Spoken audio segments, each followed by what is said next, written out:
अस्सलाम वालेकुम स्टूडेंट्स। आज जो हमने टॉपिक पढ़ना है वो हमारे पास है पीएच स्केल। बहुत ही आसान टॉपिक है, आपने अच्छे से जो है शुरू से लेकर एंड तक समझना है। पीएच स्केल जो है सबसे पहले होता क्या है, इसकी डेफिनेशन हम देखते हैं। वो कहता है the scale which is use to determine the nature of the substance is called pH scale. यानी कि ऐसा स्केल जिसको हम किसी भी सब्सटेंस की नेचर को डिटरमाइन करने के लिए क्या करते हैं, इस्तेमाल करते हैं। नेचर ऑफ द सब्सटेंस से अब क्या मुराद है, वो कहता है जो सब्सटेंस है हमारे पास एसिडिक भी हो सकती है, उसकी नेचर बेसिक भी हो सकती है। ठीक है, यानी कि गिवन सब्सटेंस हमारे पास एसिड है या बेस है। ठीक है, तो मतलब यहाँ पे नेचर ऑफ सब्सटेंस से हमारे पास ये मुराद है। तो simple the scale which is use to determine the nature of the substance is called pH scale. वो कहते हैं its value ranges from 0 to 14, यानी कि इसकी वैल्यू जो है वो 0 से 14 के दरमियान दरमियान जो है वो क्या होती है, पाई जाती है। अब ये 0 से 14 के दरमियान ये क्या है, इसको हम आगे सारा प्रूफ करते हैं। वो कहता है कंसंट्रेशन ऑफ H प्लस आइन इन H2O is basis for the pH scale. यानी कि H2O को हम जो है वो बेस बना के हम क्या करते हैं, पीएच स्केल को डिटरमाइन कर रहे होते हैं। ठीक है, तो अगर हम यहाँ पे वाटर की बात करते हैं तो वाटर बेसिकली हमारे पास एक वीक इलेक्ट्रोलाइट है। ठीक है, ये बहुत कम ही अपने आयंस में कन्वर्ट होता है। तो यहाँ पे एक और डेफिनेशन आपने करनी है सेल्फ आयोनाइजेशन या फिर ऑटो आयोनाइजेशन की।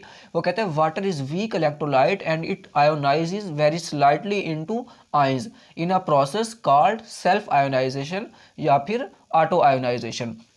यानी कि वाटर का अपने आयंस में कन्वर्ट होना बेसिकली हमारे पास जो है वो क्या कहलाता है, सेल्फ आयोनाइजेशन या फिर ऑटो आयोनाइजेशन कहलाता है। अगर यहाँ पे हम इसकी इक्वेशन देखें, वो कहते हैं हमारे पास जो वाटर होता है H2O, जब ये आयोनाइज होता है, ये आयोनाइज होकर ये एक H प्लस आयन देता है, दूसरा OH नेगेटिव आयन देता है, हाइड्रोक्साइड आयन देता है। अगर इसके लिए हम Kc की वैल्यू लिखते हैं तो Kc की वैल्यू हमारे पास क्या बनेगी, देखो Kc की वैल्यू जब हम लिखते हैं तो जो प्रोडक्ट होते हैं उसको हम यहाँ पे ऊपर लिखते हैं, ये H प्लस है, और जो हमारे पास रिएक्टेंट आ रहे हैं उनको हम जो है कहाँ पे लिखते हैं, नीचे लिखते हैं। ये रिएक्टेंट वाटर आ रहा है तो उसको हम कहाँ पे लिखेंगे, नीचे लिखेंगे। चैप्टर नंबर जो हमारे पास इक्विलिब्रियम वाला चैप्टर है, चैप्टर नंबर 9, उसमें हमने अच्छे से पढ़ा है। ठीक है, कि प्रोडक्ट हमने कहाँ लिखने हैं, ऊपर लिखने हैं, और इनको स्क्वायर ब्रैकेट में लिखना है, और जो रिएक्टेंट है उनको हमने कहाँ पे लिखना है, नीचे लिखना है। और स्क्वायर ब्रैकेट हम यहाँ पे क्यों लगा रहे हैं, क्योंकि स्क्वायर ब्रैकेट बेसिकली हमारे पास जो है वो किसको शो कर रही है, कंसंट्रेशन को शो करती है। अच्छा, अब यहाँ पे देखो वो कहता है जो हमारे पास वाटर है, यहाँ पे हमने यहाँ पे बात किया water is weak electrolyte. Water हमारे पास क्या है, वीक इलेक्ट्रोलाइट है, यानी कि वाटर हमारे पास बहुत कम आयंस में कन्वर्ट होता है। तो इसका मतलब क्या हुआ कि हमारे पास जो वाटर की टोटल अमाउंट होती है वो ऑलमोस्ट क्या रहती है, कांस्टेंट रहती है। यानी कि ये वाटर की हमारे पास ये वाली जो है ये आयोनाइज्ड फॉर्म है और ये अनआयोनाइज्ड फॉर्म है।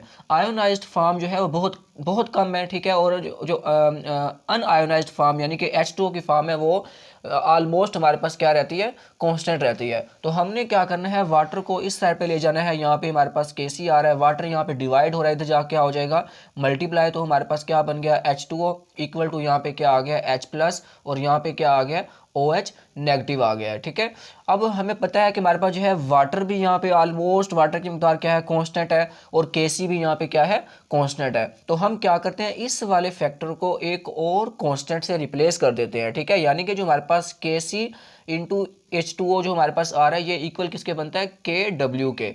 अब यहाँ पे KW क्या है, ये बेसिकली हमारे पास क्या है, ionic ionic product product constant of water, constant of water. ठीक है, इसको हम किससे शो करते हैं, KW। और KW किसके इक्वल आ रहा है, इस फैक्टर के इक्वल आ रहा है। तो हम जो है इस इक्वेशन 1 का जो हमारे पास ये वाला लेफ्ट हैंड साइड है, इस जगह पे हम क्या लिख देंगे, KW लिख देंगे। तो हमारे पास क्या आ जाएगा, KW, इस जगह पे KW लिखेंगे तो इक्वल किसके आ जाएगा, H प्लस, और उसके बाद OH नेगेटिव के जो है वो क्या आ जाएगा, इक्वल आ जाएगा। अब हमारे पास जो है ये जो डिसोसिएशन हो रही होती है वाटर की, इसकी वैल्यू हमारे पास आ रही होती है 10⁻⁻14 एट 25 डिग्री सेंटीग्रेड टेम्परेचर, यानी कि 25 डिग्री सेल्सियस टेम्परेचर पर वाटर की जो आयोनाइजेशन कांस्टेंट की वैल्यू हमारे पास आ रही होती है वो 10⁻⁻14 आ रही होती है। अब ये जो वैल्यू आ रही है वो बेसिकली इन दोनों का प्रोडक्ट है, H प्लस और OH नेगेटिव आयन का प्रोडक्ट है। अगर हम यहाँ बात करते हैं वाटर की, तो जब वाटर आयोनाइज होता है तो वो एक ही H प्लस आयन देता है और एक ही कौन सा देता है, OH नेगेटिव आयन देता है। यानी कि जब वाटर आयोनाइज हो रहा है जितने H प्लस प्रोड्यूस हो रहे हैं उतने ही क्या क्या हमारे पास प्रोड्यूस हो रहे हैं, OH नेगेटिव आयन प्रोड्यूस हो रहे हैं, यानी कि H प्लस आयन और OH नेगेटिव आयन की जो हमारे पास तादाद होती है वो क्या होती है, जो है वो क्या होती है यहाँ पे बराबर होती है। तो अगर हम इस इक्वेशन को देखते हैं, ये वाली जो हमारे पास इक्वेशन है, यहाँ पे H प्लस जो है उसकी जो अमाउंट है वो किसके इक्वल है, OH के नेगेटिव आयन के इक्वल है। अगर मैं इस OH के नेगेटिव की जगह पे भी यहाँ पे H प्लस लिख दूँ और इसका प्रोडक्ट निकालूँ तो इसका प्रोडक्ट हमारे पास भी क्या बन रहा होगा, 10⁻⁻14, यानी कि इन दोनों का प्रोडक्ट भी हमारे पास क्या बन रहा होगा, यही बन रहा होगा। अब अगर इसको हम क्या करते हैं, दोनों को मल्टीप्लाई करते हैं तो ये H प्लस का यहाँ पे क्या आ जाएगा, स्केयर आ जाएगा, इक्वल टू हमारे पास क्या आ जाएगा, 10⁻⁻14 आ जाएगा। अब देखो यहाँ पे जो स्केयर आ रहा है ये H प्लस हमारे पास आ रहा है और इसका हमारे पास क्या आ रहा है, स्केयर आ रहा है, इक्वल टू 10⁻⁻14 आ रहा है। तो हम इसका क्या ले लेंगे, यहाँ पे स्केयर रूट ले लेंगे। जब हम स्केयर रूट लेंगे तो स्केयर से स्केयर रूट कैंसिल हो जाएगा और H प्लस जो है वो किसके इक्वल आ जाएगा, वो हमारे पास आ जाएगा 10⁻⁷ के इक्वल आ जाएगा। ठीक है, अब ये 10⁻⁷ के इक्वल कैसे आया, क्योंकि जब हमने इस 14 का स्केयर रूट लिया है तो हमारे पास यहाँ पे क्या बन गया है, 10⁻⁷ बन गया है। यानी कि अगर H प्लस आयन की हमारे पास ये वाली कंसनट्रेशन आ रही है 10⁻⁷, तो जाहिर बात है हमने क्या बोला है, जितनी H प्लस आयन की कंसनट्रेशन है उतनी ही हमारे पास किसकी है, OH नेगेटिव। यानी कि अगर वाटर जो है, एक वाटर एक H प्लस दे रहा है और एक OH नेगेटिव आयन दे रहा है, अगर 1000 वाटर के यहाँ पे मालिक्यूल होंगे वो भी 1000 H प्लस देंगे, 1000 ही कौन से देंगे, OH नेगेटिव आयन देंगे। तो इसका मतलब क्या हुआ, अगर H प्लस जो है उसकी इतनी हमारे पास कंसनट्रेशन है तो OH नेगेटिव यहाँ पे जो आयन होगा उसकी भी कंसंट्रेशन हमारे पास जो है वो किसके बराबर होगी, 10⁻⁻7 के बराबर होगी। ठीक है, अब देखो अगर देखा जाए तो हमारे पास 10 की ताकत -7 ये बहुत ही छोटी वैल्यू है। ठीक है, तो हम क्या करते हैं यहाँ पे न्यूमेरिकल सिस्टम इस्तेमाल करके, न्यूमेरिकल सिस्टम के ज़रिए हम क्या करते हैं, ऐसा तरीका यहाँ पे अप्लाई करते हैं ताकि हमारे पास ये जो वैल्यू है ये जो है कुछ ऐसा फिगर हो जाए, यानी कि यहाँ पे बहुत ही छोटा है, इस वैल्यू को जो है हमारे पास हैंडल करना हमारे लिए जो है थोड़ा सा मुश्किल होता है। तो हम क्या करते हैं, न्यूमेरिकल सिस्टम यूज़ करके इस वैल्यू को पहले किस में कन्वर्ट करते हैं, लार्ज डिजिट में कन्वर्ट करते हैं। उसके लिए हम क्या करते हैं, हम जो है क्या करते हैं, H प्लस आयन की कंसंट्रेशन जो है उसका क्या लेते हैं, नेगेटिव लुगार्थम लेते हैं, नेगेटिव लुगार्थम, जिसको हम किसका नाम देते हैं, PH का नाम देते हैं। अब P जो है, P बेसिकली शो कर रहा है नेगेटिव लुगार्थम को, H जो है, H सैम्पल वो H प्लस आयन की कंसंट्रेशन को क्या कर रहा है, शो कर रहा है। यानी कि हमने न्यूमेरिकल सिस्टम कौन सा इस्तेमाल किया है, H प्लस आयन की कंसंट्रेशन जो H प्लस आयन है उसके पीछे हमने नेगेटिव लुगार्थम लगा दिया है। ठीक है, और इसको हमने किसका नाम दे दिया, PH का नाम दे दिया है।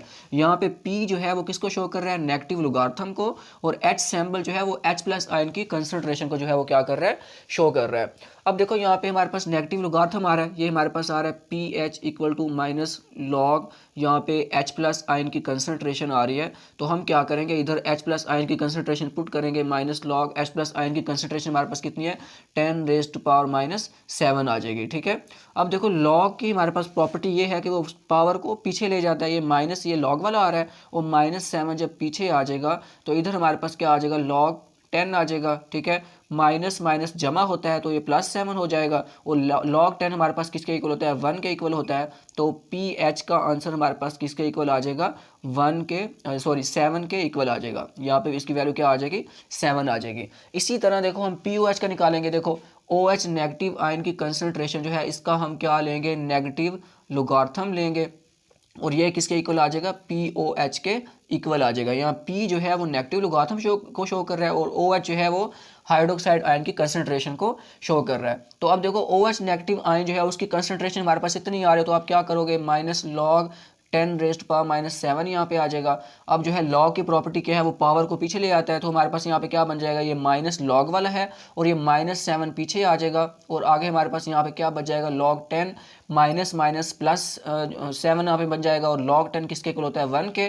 तो POH का हमारे पास आंसर क्या आ जाएगा, POH इक्वल टू किसके आ जाएगा, 7 के इक्वल आ जाएगा। ठीक है, यानी कि PH अगर हम जो है यहाँ पे क्या करते हैं, PH प्लस POH दोनों का सम लेते हैं तो हमारे पास 7 + 7 इक्वल टू किसके आ जाएगा, 14 के। यानी कि PH और POH जो है दोनों का हमारे पास सम किसके इक्वल होता है, 14 के इक्वल होता है। अब देखो हमने यहाँ पे बात की है इट्स वैल्यू, PH स्केल की वैल्यू जो है वो 0 से 14 के दरमियान होती है। अब ये जो 14 तक हमारे पास निकली है, यानी कि जो हमारे पास PH स्केल होता है इसमें 0 से 7 और 7 से 14 तक हमारे पास क्या होती हैं, वैल्यूज़ होती हैं। ठीक है, तो अब यहाँ से हम क्या हमें पता चलता है, वो कहता है जो हमारे पास जिसकी pH 7 होगी वो सब्सटेंस हमारे पास क्या होगा, न्यूट्रल होगा। ठीक है, अब जिसकी pH 7 से कम है, 0 से 7 के दरमियान वाले जो हमारे पास जिसकी pH 0 से 7 के दरमियान आ रही है, वो हमारे पास जो है सब्सटेंस कौन से होंगे, एसिडिक इन नेचर होंगे।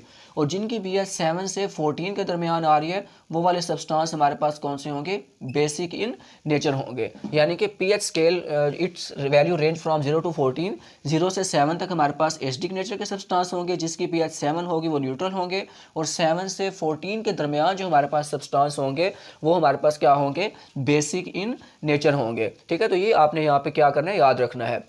तो इसका कंक्लूजन हमारे पास क्या निकलता है, अगर हम यहाँ पे कंक्लूजन निकालते हैं तो कंक्लूजन सिंपल यही निकलता है कि सबसे पहले नंबर पे 0 से 7 तक हमारे पास क्या है, सब्सटेंस सारे एसिडिक हैं। उसके बाद जो है 7 वाले हमारे पास कौन से होंगे, न्यूट्रल होंगे। ठीक है, दूसरे नंबर पे। और तीसरे नंबर पे हमारे पास क्या होगा, 7 से 14 के दरमियान वाले सब्सटेंस कौन से होंगे, बेसिक इन नेचर होंगे। और चौथे नंबर पे आपने ये बात बतानी है, pH प्लस POH दोनों का जो सम होगा वो इक्वल टू किसके होगा, 14 के इक्वल होगा। ठीक है, तो ये कंक्लूजन 4 के 4 आपने यहाँ पे क्या करने हैं, याद रखने हैं। ठीक है, इसको आपने अच्छे से जो है याद करना है।